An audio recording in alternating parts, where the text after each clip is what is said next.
Newsletter novembre. Le 16 octobre, le monde des terres rares a tenu son grand rassemblement, l'ERECON, le European Rare Earths Competency Network. 150 participants se sont ainsi rencontrés à Milan pour parler des terres rares en poursuivant un seul objectif, donner aux acteurs européens et mondiaux un accès durable et sécurisé aux terres rares. Un point a été plus particulièrement discuté, l'importance de la production illégale de terres rares. Pour l'analyste Simon Moores, la tolérance de Pékin pour la production de terres rares illégales est en train de baisser rapidement.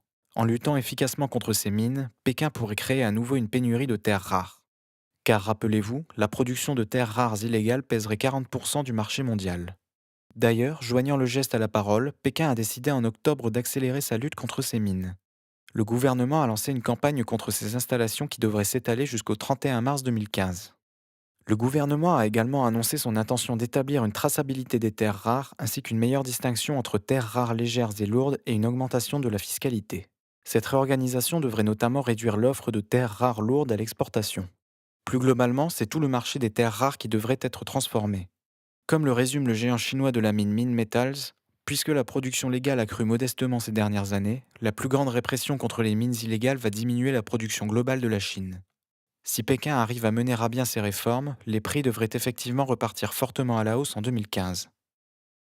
Pour plus d'informations, contactez-nous.